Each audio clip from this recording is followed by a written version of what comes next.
Pertama-tama kami sekeluarga mengucapkan puji syukur kepada Tuhan Yang Maha Esa karena kebaikannya kami bisa ada sebagaimana kami ada hari ini, terutama kami bisa sembuh dari penyakit yang sangat ganas ini, COVID-19.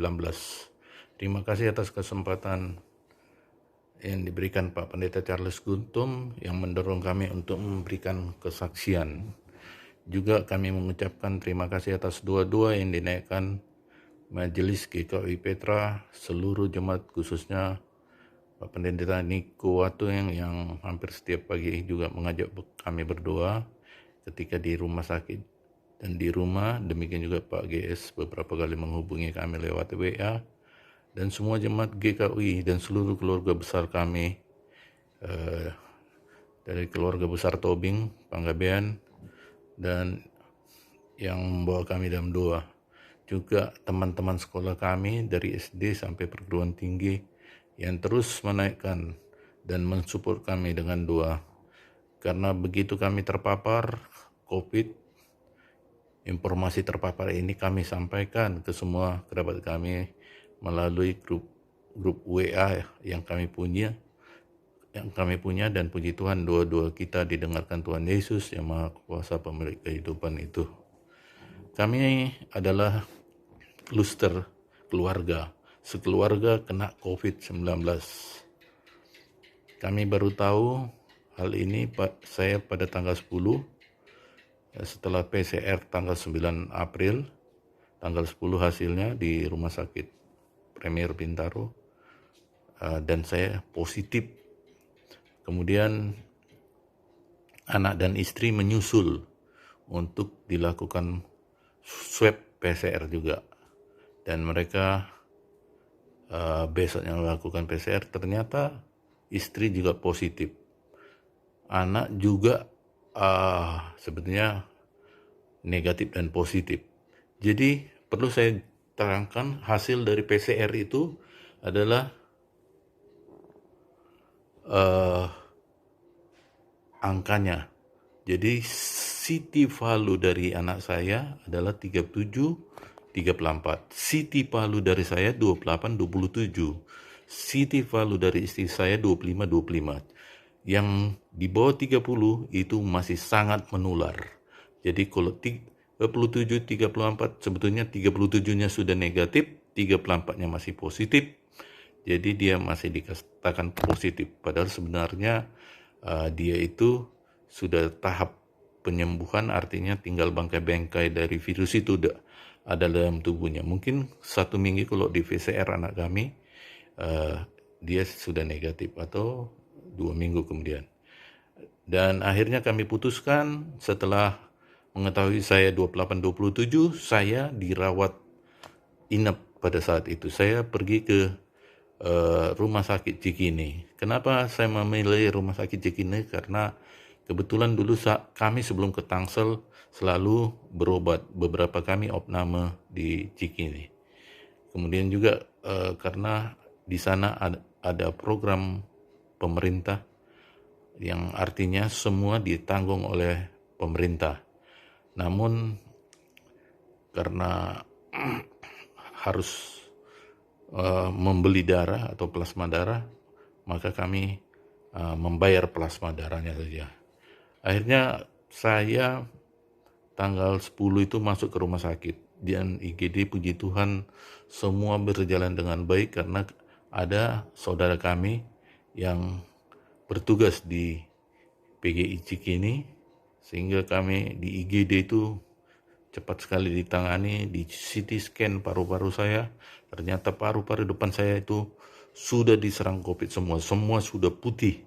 Kemudian periksa darah dan periksa pernapasan. Akhirnya setelah diperiksa semua, masuklah saya ke ruangan.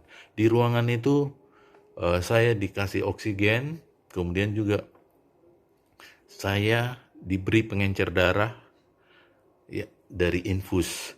Jadi dulu ternyata pertama kali serangan-serangan dari COVID ini yang menyebabkan kematian itu adalah pengentalan darah. Sehingga saat kita masuk, kita diencerkan darah. Saya sampai pakai mesin Kemudian juga ternyata pernapasan saya, saturasi saya masih di bawah 95, 93, 94 sehingga saya dikasih oksigen. Kemudian juga paru-paru saya diserang COVID. Saya diberikan obat yang untuk mematikan COVID yang ada di paru-paru itu. Selama seminggu informasinya yang saya dapat. Jadi apabila kita diserang COVID, yang pertama adalah yang diserang paru-paru. Yang kedua terjadi pengentalan darah.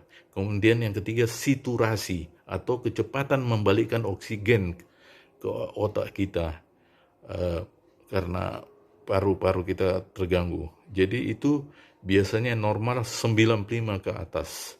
Bisa diukur pakai oximeter. Setiap hari itu pakai oximeter kita diukur. Apabila masih di bawah 95 maka kita diberikan oksigen. Dan saya diberikan oksigen, diberikan pengencer darah, dan diberikan obat untuk mematikan virus COVID yang ada di paru-paru saya selama seminggu.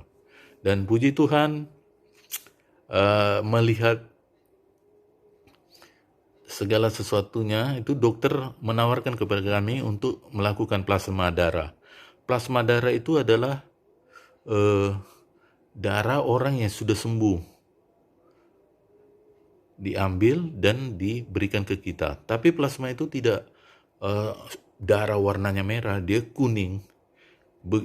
Puji Tuhan, begitu plasma darah itu diberikan ke saya 220 mm waktu itu, dan darah itu harus dipesan ke PMI, ya, ke PMI, informasinya begitu. Jadi kalau besok kita mau transfusi darah atau plasma darah itu dilakukan, kita pesan. Nah, golongan darah A, O itu biasanya banyak, yang kadang-kadang yang AB itu bisa tidak dapat karena tidak ada stok darah. Jadi puji Tuhan, saya besoknya golongan darah A itu ada, dan itu ditransfusikan ke saya, dan puji Tuhan begitu darah orang yang kena COVID dan sembuh itu masuk ke dalam tubuh saya langsung segar. Bahkan oksigen saturasi saya langsung 95 ke atas. Kemudian juga pengenceran darah sudah dicabut.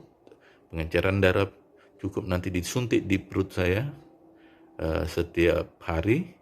Kemudian juga setiap hari disuntik ke ini untuk obat tidak mual, obat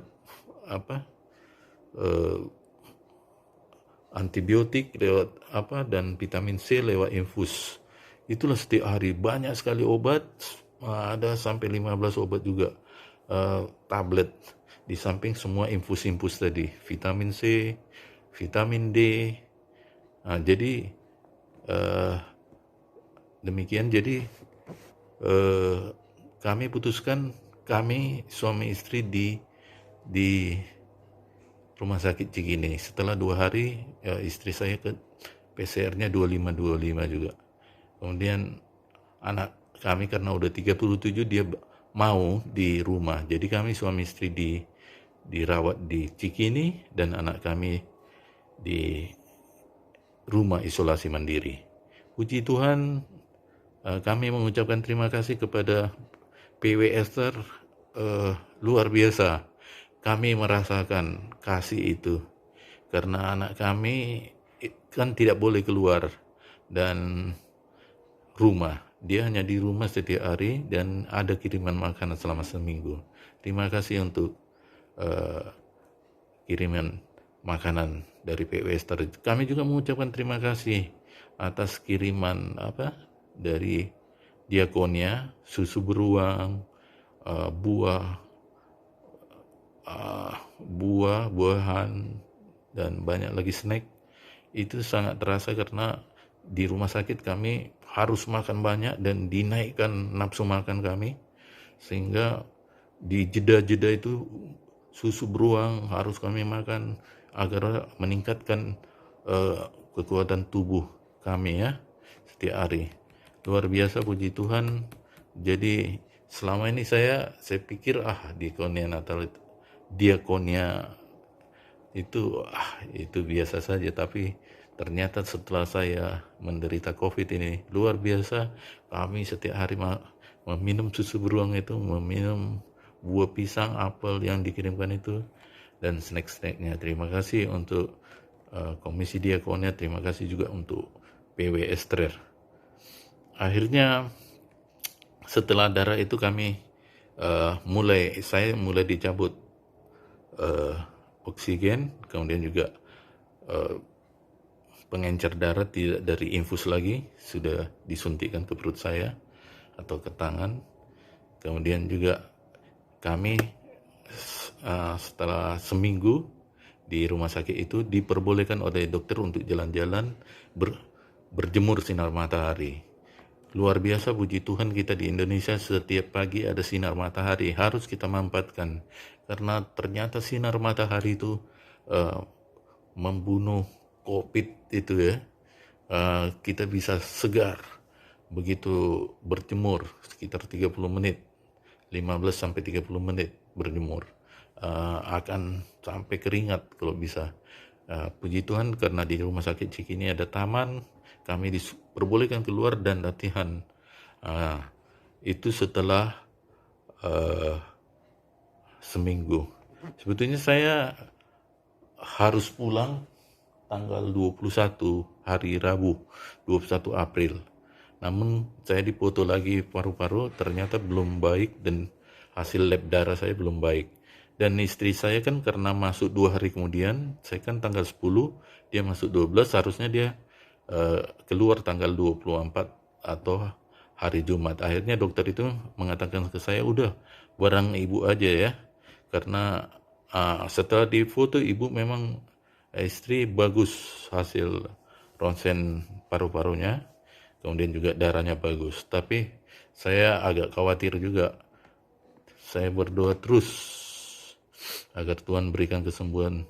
Dan satu hari sebelum tanggal 24 itu, tanggal 23, kalau gak salah itu hari Kamis, saya masih difoto dan diambil darah, dan puji Tuhan ternyata sudah membaik. Akhirnya kami diperbolehkan pulang tanggal 24. Dan sekali lagi puji Tuhan, tanggal 24 kami boleh balik dan bertemu dengan anak kami di rumah yang sudah 14 hari kita berpisah. Dia isolasi mandiri di rumah sendirian. Dan begitu baiknya Tuhan kepada kami, karena terus terang banyak orang-orang yang kena COVID ini tidak bisa melewati atau sembuh. Tapi kami bertiga, satu keluarga, boleh melewati masa susah ini. Ini semua karena doa-doa dari saudara-saudara untuk kami. Kami ketika pulang membaca satu ayat, bukan membaca satu ayat, tapi membaca Mazmur 146. Hanya Allah lah satu-satunya penolong. Jadi saya terinspirasi kok yang terbuka ini. Saya pikir selama kami di rumah sakit, walaupun lewat tangan dokter, perawat semua yang memakai APD setiap hari masuk ke ruangan kami, saya pikir hanya Tuhan lah yang satu-satunya penolong kami melalui dokter, perawat, dan obat-obatan, dan semua dua-dua yang dinaikkan, sehingga Tuhan mendengar dua-dua yang dinaikkan kepada kami. Saya kepingin membaca Mazmur 146 ayat 1 sampai 6. Hanya Allah satu-satunya penolongku. Haleluya, pujilah Tuhan hai jiwaku. Ayat 2, aku hendak memuliakan Tuhan seumur selama aku hidup, dan bermazmur bagi Allahku selagi aku ada. Jangan percaya kepada bangsawan, kepada anak manusia yang tidak dapat memberikan keselamatan. Yang 4, apabila nyawanya melayang, ia kembali ke tanah. Pada hari itu juga lenyap maksudnya. Ayat 5, berbahagialah orang yang mempunyai Allah Yakub sebagai penolong, yang harapannya pada Tuhan Allahnya. Ayat 6, Dia menjadikan langit dan bumi dan segala isinya yang tetap setia untuk selama-lamanya. Amin. Kiranya kesaksian kami ini menjadi inspirasi bagi saudara-saudara sekalian bahwa penyakit COVID ini memang apabila CT value-nya masih rendah itu sangat menular. Oleh karena itu kami harapkan kita mengikuti prokes 5 prokes itu. Jangan main-main. Kalau ada tetap pakai masker, cuci tangan, dan jaga jarak, jauhi kerumunan, jauhi aktivitas berlebihan. 5M itu saya pikir itu harus kita jalani di masa pandemik ini. Sekali lagi tetap berhati-hati. Kalau memang tidak sangat penting untuk keluar atau bertemu dengan orang, saya pikir kita di rumah saja. Dan kita harus betul-betul menjaga prokes agar kita tidak tertular penyakit ini. Dan memang sakit sekali kalau kita tertular. Saya sudah mengalaminya. Kita sesak napas, semua badan kita sakit. Dan saya waktu itu pusing, dan yang tidak enak sekali itu kalau perasa tidak ada, betul-betul gak bisa kita makan, tidak ada rasa dari makanan itu seenak apapun. Oleh karena itu kita ikuti anjuran pemerintah prokes, dan jangan kita pergi ke kerumunan atau orang banyak, hindari kerumunan, dan selalu pakai masker, cuci tangan, dan jaga jarak. Hanya itu pesan saya, kiranya Tuhan memberkati kita dan semua kita dijauhkan dari penyakit yang sangat berbahaya ini. Terima kasih, Tuhan Yesus memberkati kita semua. Amin.